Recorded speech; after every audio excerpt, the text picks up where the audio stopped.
नमस्कार दोस्तों, स्वागत है आप सबका हमारे चैनल में। तो आज का हमारा विषय किसान समस्या और प्रेमचंद।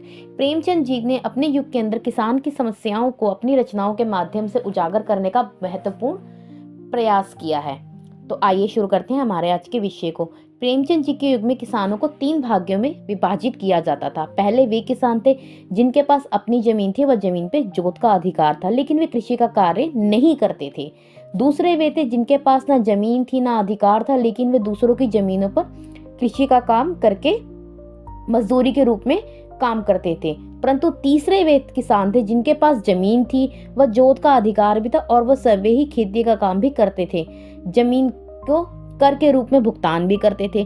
प्रेमचंद जी जो थे वो इस तीसरे वर्ग को ही मूल रूप से किसान स्वीकार करते हैं, क्योंकि ये वह वर्ग था जो अपनी जमीन होने के बावजूद भी उस पर सर्वे खेती करता था, किसी और को दूसरे को नहीं देता था खेती करने के लिए। अंग्रेजी सरकार द्वारा जमीनों पर लगाए गए करों का भुगतान करने के लिए किसानों को विवश किया जाता था।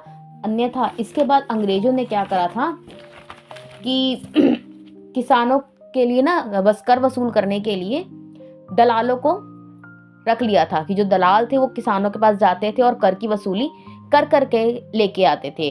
करों के अंदर जितने भी बदलाव होते थे उसका सारा का सारा जो भार था वो किसानों के ऊपर ही पड़ता था।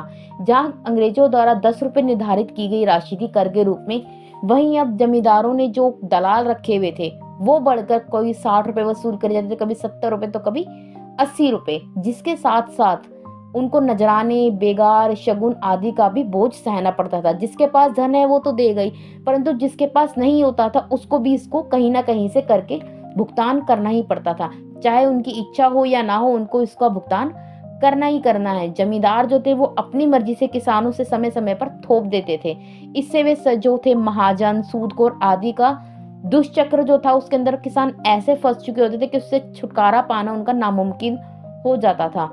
मृत्यु उपरांत ही मिलता था, मतलब मरने के बाद भी उनको छुटकारा नहीं मिल पाता था। उनके मरने के बाद भी आने वाली पीढ़ी के ऊपर इस बोझ को लाद दिया जाता था। इस प्रकार जो किसानों की हालत थी वो बद से बदतर होती जा रही थी। प्रेमचंद जी ने किसान की समस्याओं को दिखाने के लिए अपनी रचना बलिदान जो 1918 में प्रकाशित की गई थी तथा विध्वंस जो 1921 में प्रकाशित की गई थी, इसके माध्यम से किसानों की समस्याओं को उजागर किया है। बलिदान बलिदान कहानी का जो शीर्षक है वो नजराने पे निर्धारित है, मतलब इस कहानी के अंदर नजराने को दिखाया गया है। तो जो हमारी कहानी का प्रमुख नायक है गिरधारी, अपने पिता की मृत्यु के बाद जमींदारों के इच्छा अनुसार नजराना जो था वो नहीं दे पाता, जिस स्थिति में उसको अपने खेतों को खो देना पड़ता है।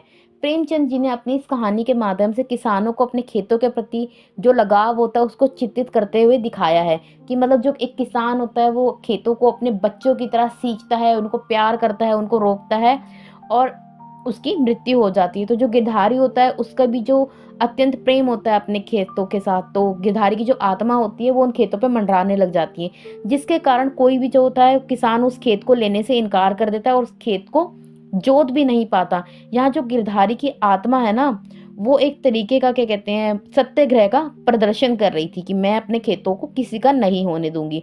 दूसरे शब्दों में ये कह सकते हैं कि एक निर्बल की आह का परिणाम था ये, कि मतलब जो वो जीते जी भी अपने खेतों की रक्षा कर रहा था और मरने के बाद भी जो उसकी आत्मा थी वो अपने खेतों की रक्षा करती। प्रेमचंद जी ने ये दिखाया है कि ये खेत अगर गिरधारी के नहीं हो उसके, तो ये खेत किसी के नहीं होंगे। इस कहानी का जो मूल प्रश्न था वो था नजराना, कि मतलब नजराना ना देने के कारण जमींदार उन खेतों को हथिया लेता है। और इसी प्रकार की हमारी कहानी विध्वंस। विध्वंस शीर्षक कहानी जो है वो बेगार प्रथा पर आधारित है, जिसके अंदर क्या होता है एक नायिका भुनगी होती है जो बेगार ना देने के कारण जमींदार उदय भानु पांडे को समय पर जो दाने जो होते हैं वो ना भुन के देने के कारण जमींदार के क्रोध की आग में जलकर अपनी जान दे देती है। जो जमींदार होता है वो क्रोध में आता है और उसकी भाड़ को खुद वो आगे बाहर फेंकवा देता है, परंतु जब वो भुनगी विरोध करती है तो उसके बाद जो गांव के अंदर से उसको निकालने का आदेश दे देता है और जमींदार उसकी भाड़ में भी आग लगा देता है। तो भुनगी क्या करती है, उस भाड़ की आग में कूद के अपनी जान दे देती है। और ये जो आग होती है ना, ये फैलते फैलते फैलते फैलते जमींदार के घर परिजनों को भी नष्ट कर देती है और उस पूरे गांव में भी आग ये फैल जाती है। प्रेमचंद जी इस कहानी के माध्यम से ये दिखाना चाहते हैं कि जो आग गरीबों को जलाती है वो आग जो होती है वो किसी को भी नहीं छोड़ती, मतलब उसी आग ने उस पूरी बस्ती को भी नष्ट कर दिया, तो उस व्यवस्था को भी जड़ मूल से नष्ट कर देती है। नष्ट कर देती है। किसान भारत की जो है एक अर्थव्यवस्था की रीढ़ की हड्डी है। यह आप कह सकते हैं किसान वास्तव में भारत की अर्थव्यवस्था का एक महत्वपूर्ण आधार भी है। उनकी स्थिति इतनी ज़्यादा दयनीय हो चुकी थी कि प्रेमचंद अपनी रचनाओं के माध्यम से उसने स्थिति को उजागर करने का महत्वपूर्ण प्रयास किया है कि मतलब किसी की तरह से उनकी समस्या को जो है वो सरकार तक पहुंचाया जा सके, उनकी समस्याओं का समाधान किया जा सके। ऐसी एक हमारी कहानी है पूस की रात। पूस की रात की जो कहानी होती है वो एक हल्कू का किसान पे आधारित है। हल्कू किसान के पास सर्दी से बचने के लिए, कंबल लेने के लिए जो थोड़े बहुत पैसे उसने जमा किए होते हैं, उन्हें जमींदार को दे देना पड़ता है। वो क्या कह सकते हैं आप, नजराना कह लें या कर के रूप में जमींदार को दे देना पड़ता है। और वह रात भर ठंड के कारण सो भी नहीं पाता।